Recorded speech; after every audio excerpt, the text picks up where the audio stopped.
gardeners, so today I'm going to be talking all about feeder insects, and so naturally I decided to take Bowie out because Bowie eats none of them.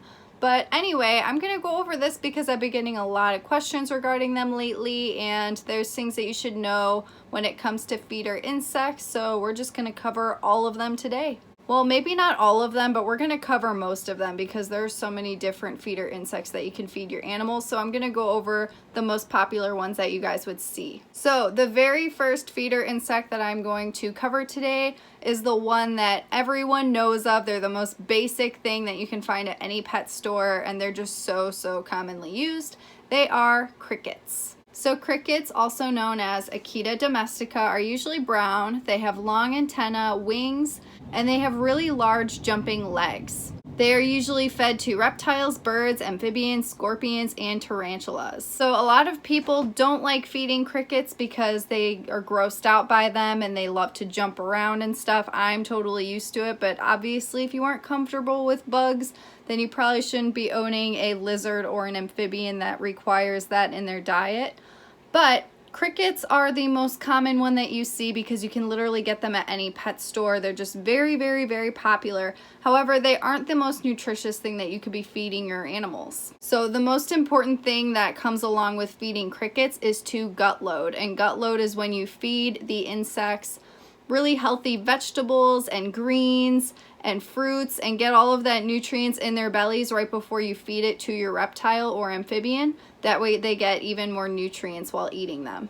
Crickets have 17% protein, 6% fat, 4% fiber, and 76% moisture. So crickets can be a great feeder for your animal, but again, you want to make sure that you're gut loading them. And also, my number one thing for this entire video is variety is key. So even if there is one really great feeder, you should be feeding your animal a ton of different feeders just to make sure they get that variety, because the more variety, the more nutrients they're getting. So it's just healthier for your animal. So the next insect that I'm going to be covering are mealworms. Mealworms are also known as Tenebrio molitor. They're usually brown and worm-like larvae from mealworm beetles. They're very popular for feeder reptiles, birds, and fish. The main thing about mealworms, however, is that they have a very hard exoskeleton, so I don't feed them to any of my animals just because I don't want to risk impaction whatsoever, because their exoskeleton can just be very hard to digest. So another substitute that's easier to digest and very similar to the mealworm would actually be the superworm. Superworms, also known as Zophobus morio, are black or brown, usually brown, kind of yellowish looking. They're the larva of a darkling beetle, and they're native to Central and South America. They do have a much easier exoskeleton to digest just because it's not as hard. It doesn't have as much chitin in it. I think that's how you pronounce it. But it's basically like the same type of stuff that your nails are made out of. So it's just really hard to digest those mealworms, and I've heard of a lot of people having issues with it with their animals. So I would always recommend to feed your reptile or amphibian superworms over mealworms. Superworms are also very common. You can find them at Petco or PetSmart. They're just very easy to find, and they're just easier to digest, so it's a better option. Superworms usually have 17% protein, 10% fat, and 2% fiber, and 68% moisture. So the next feeder is going to be waxworms. Waxworms are also very easy to find at Petco or PetSmart. They're usually refrigerated because these guys don't live for that long. So what happens is they're actually refrigerated, and then once you take them out of the refrigerator, they start to have their little lifespan. They usually last about a week, and then they start to die off or turn into moths. Waxworms are creamy white grub-like larvae of the greater bee moth. They are 12% protein, 16% fat, 2% fiber, and 65% moisture. The thing about waxworms is a lot of reptiles absolutely love waxworms, especially my veiled chameleon. However, waxworms can be very fattening. So this is a feeder that you kind of just want to feed as a treat for your animal. You don't want to be feeding it constantly because it can be very fattening for your animal. And again, variety is key. You just want to do a lot of variety, but these are basically just a snack for your animal. And the next feeder are hornworms. Hornworms are my absolute favorite. They're very nutritious for your animal. Hornworms are the larval or caterpillar stage of the sphinx moth. They're loaded with calories and nutrients. One hornworm can equal 20 crickets.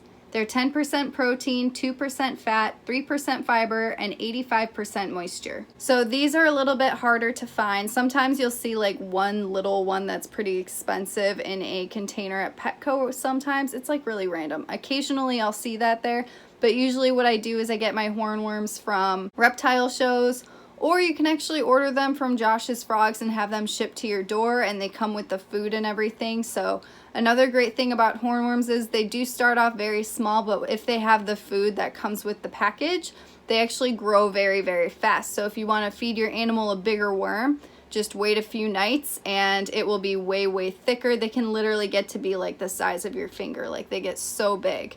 So keep that in mind if you order that and you are expecting them to stay small, because they definitely grow. The next feeder insect are the calciworms. These are premium feeder insects that are naturally high in calcium. It reduces the dependency for calcium dusting or gut loading. They're very, very similar looking to the waxworms. They're a little bit darker in color and they feel a little bit different, but they're very, very similar, and they do just have that extra amount of calcium and nutrients in them. They have 17% protein, 6% fat, 4% fiber, 76% moisture, and 0.4% phosphorus. And the next feeder up are the flightless fruit flies. So these are mainly used for very, very, very, very, very small reptiles or amphibians, usually babies. Like if you have baby chameleons or you're feeding dart frogs, these are what you're going to be feeding them. These guys have 20% protein, 14% fat, 3% fiber, and 60% moisture. Next up are the red wigglers and the night crawlers. So both of these can be great for turtles or amphibians. They're really great for salamanders. The one thing I do want to mention about these guys is that you do want to get them from a good source, because if you get them from a really bad source, like if it's at a fishing store or something, they can have parasites in them. So it's something that I kind of like to avoid unless you're getting it from a really reputable source. That being said, these guys usually have 11% protein, 2% fat, and 84% moisture. And last up are the Dubia roaches. These are one of my favorite feeders. They're one of the most nutritious things to feed your animals, and they're very, very easy to breed, and they don't smell. A lot of people are super grossed out at the idea of roaches, but honestly, they really aren't that bad, and I prefer them over crickets because they're healthier, easier to breed, and they don't die off and smell horrible. Dubia roaches have 6.1% fat, 36% protein, 71% moisture, and 2.6% fiber. So all of these feeders can be really, really great for your animals. It's important to make sure that you're doing your research to make sure that whatever you want to feed your animal is something that's appropriate for their diet.